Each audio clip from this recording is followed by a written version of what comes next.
Well, boys, I think I sent her a little too hard. What a past month and a half has it been? I need to find somewhere to put this because this has been in the corner. As you see, it's just hanging out in the corner. I've been on 712s for the past month and a half. We got on 712s again. It was unplanned. And my goodness, I am just happy to be off of it. We had some sunny weather this weekend, so I took the boat out, get some sun on my skin.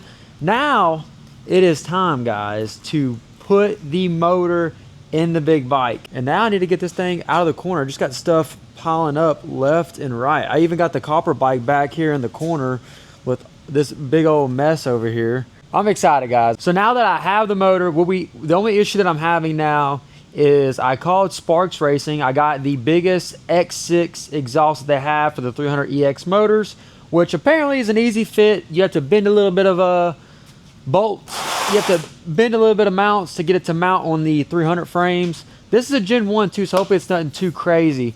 But that exhaust has been on back order since I've ordered it back in January, whenever I knew I was getting this motor back within a decent time frame. The problem was I was not planning on being on 712s, so I didn't know if the wiring for this fooler was going to be done. And then on top of that,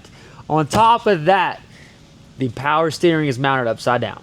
So I have one or two options. To finish up the wiring correctly, I need to know where that power steering pump is going to plan out. That way I can permanently mount all the control modules for everything, for the rear steer and for the power steering. I have a new steering stem for a Gen 1.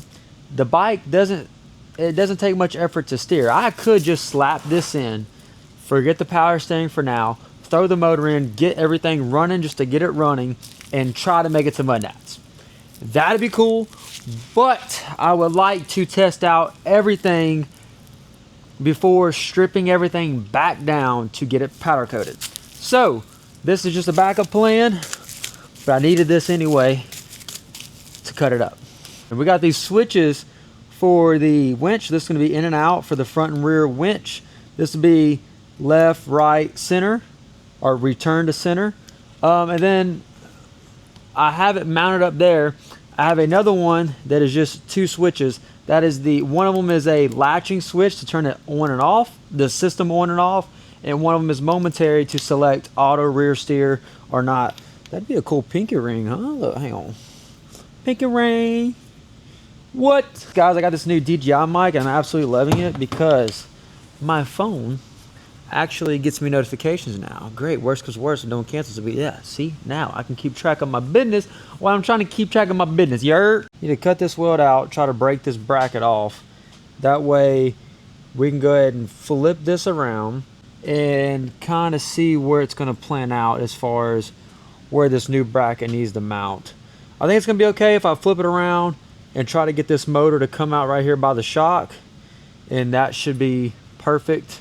Another thing that we have to do that must get done is I need to cut this battery tray box out. So because we're putting a 50 amp hour, a 100 amp hour in the back and a 50 amp hour right here where the batteries are going, we need to cut these out in a sense to where we can access the batteries once they're installed. And if you look over here, guys, I have the 100 amp hours in, and I now have the 50 amp hour in. The 50 amp hour did barely fit with a little bit of tweaking. Got the motor in, got the exhaust on. Here's the problem with the harness. Turn the key on and everything works like it should. The oil temp light comes on, neutral light's on, goes away after the test. When I push the start button, the neutral light is going away. I don't know what's going on. The bike does run. If we short out this,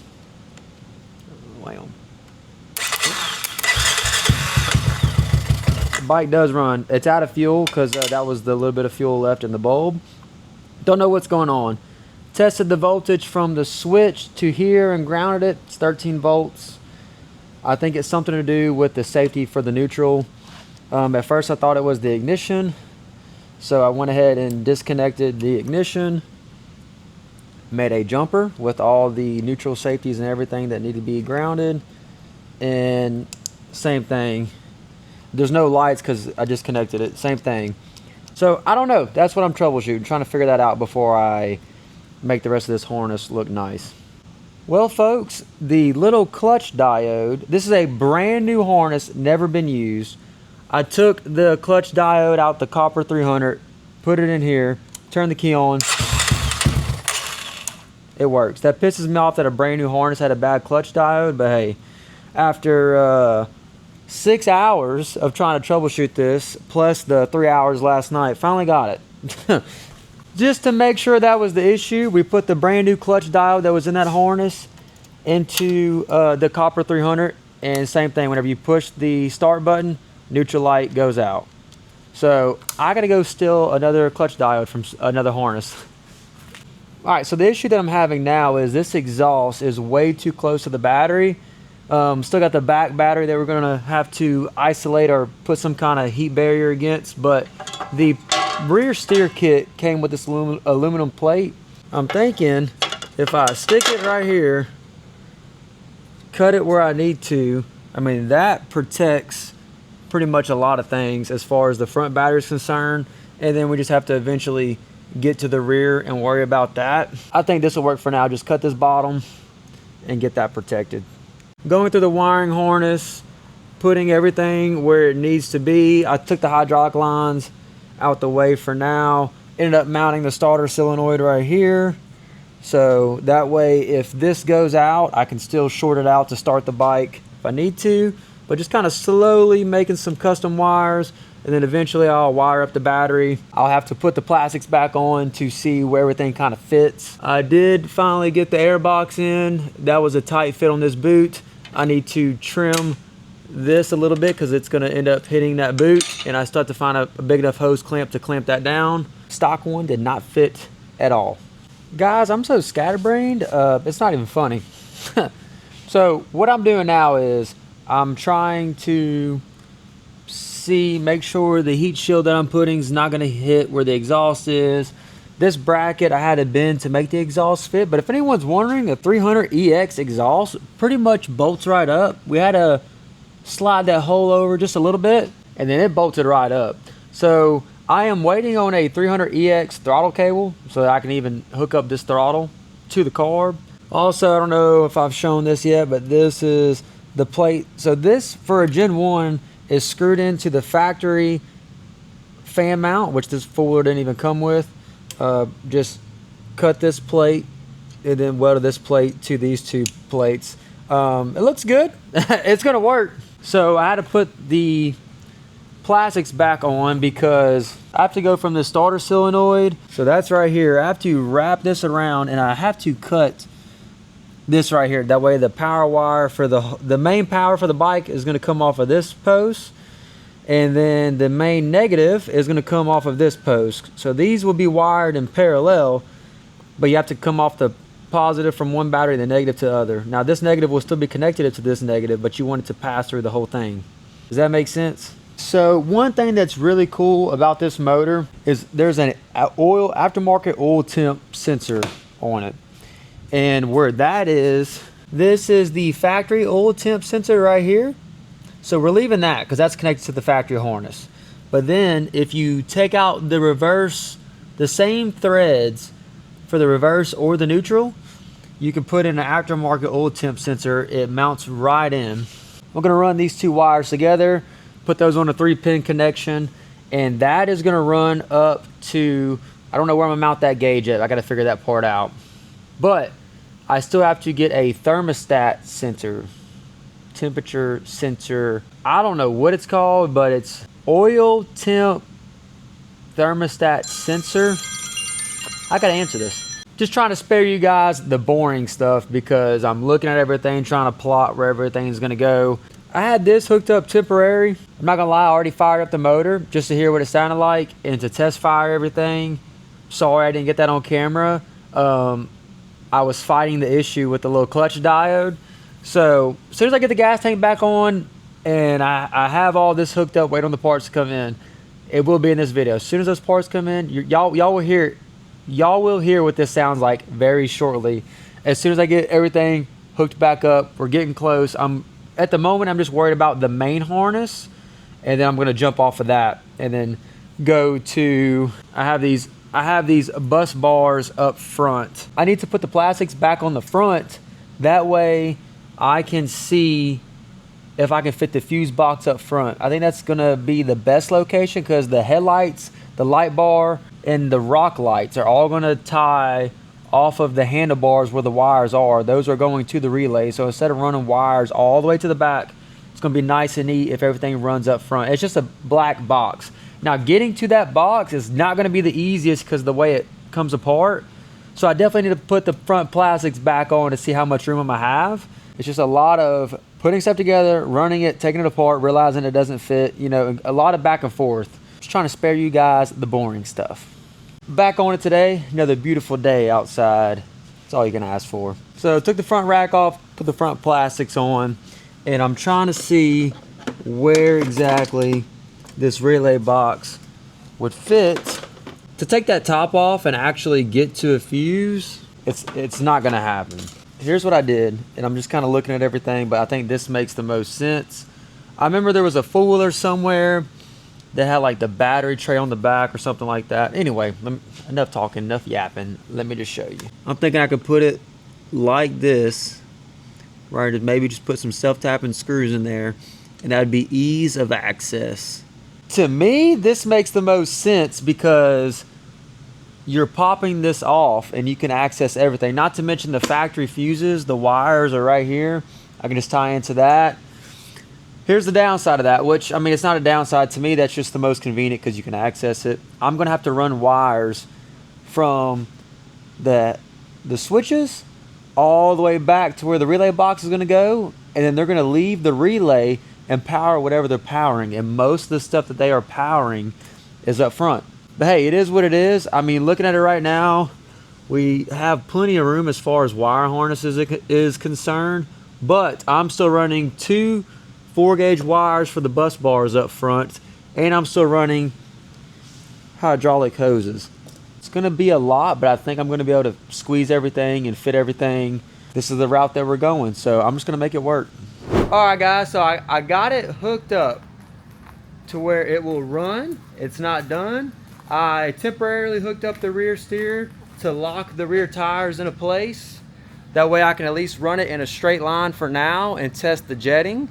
So nothing's done. The jumpers aren't even connected yet. And if you've watched my shorts, that bolt is still loose. I don't have my mic on me because I want y'all to hear the exhaust from the back from the camera mic.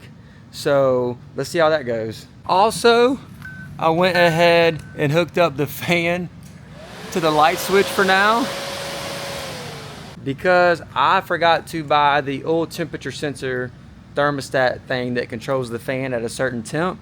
So that's just temporary, so I can test this thing and change out the jets as need be on the car because it's gonna need some adjustment. All right, here we go.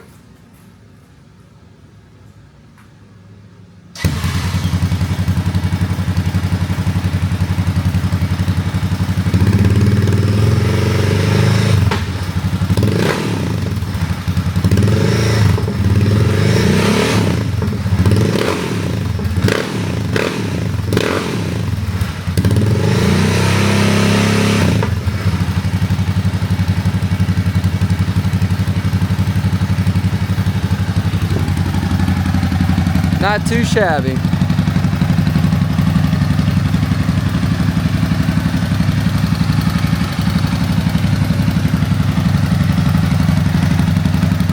What we got now is it does not like high RPMs in third gear. Took the air box off, took the air filter off, left the lid off, and it ran better. So definitely need to rejet the carb for that. Also, I can turn sharper one direction versus another.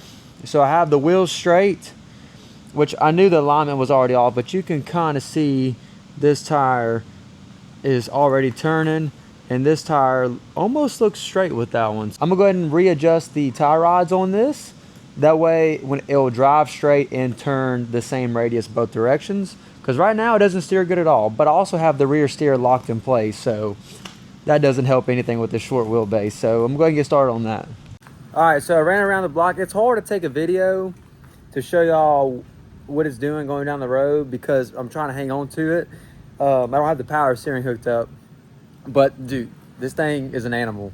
At a 148 in it, I stepped it down to a 142, and it ran a hell of a lot better, especially anything half throttle and up. So I'm learning, guys. I've never rejetted a carb in my life, so I'm learning as we go. But definitely, even in first and second gear, it ran a hell of a lot better. Anything above half throttle just felt amazing. The low end is fine, so I don't think I need to adjust the needle jet any. But I'm wondering if now I need to go ahead and maybe step it down to a 138, I think is the next size.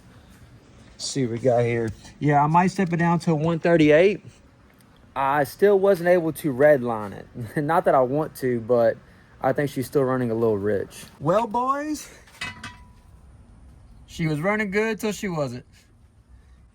Looks like the front crank balancer was rubbing the case, which I think he cleared most of it. I don't know which piece was rubbing the worst, but it finally gave whenever it self-cleared itself.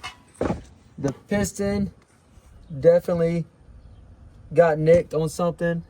Those gears are wedged in the case. So I'm gonna figure this out. Not what I wanted to happen, but talk to the engine builder and we know what happened. It's a small mistake, but hey, mistakes happen. We're all human. Jake's gonna make it right, which I feel bad that he even has to do this, but I'll show you guys what happened. If you look right here, there's supposed to be a bearing on this crank balancer, and there's not a bearing, and that's what caused it to just grab the edge of it and just send it flying through the front of the motor. I did hear a weird noise coming from the motor, but I kind of ignored it. I thought it was maybe just the valves clacking until it got really loud, and then I think I sent it too far, but I had to do it just to test it out. It was running so good with that jet in it. I think I need to go down one more size once I put the air filter back on, but hey, this motor is ridiculous. Jake's already on it, ordering a new motor, so it won't be much longer. I'll have another motor back in it. I still have a lot of wiring to do. So now we're gonna get back started on the wiring in the next video. I don't feel like messing with this thing right now. It's been a long day messing with the jets. But I'm glad it broke down in my front yard and not down the road. So see y'all guys in the next one.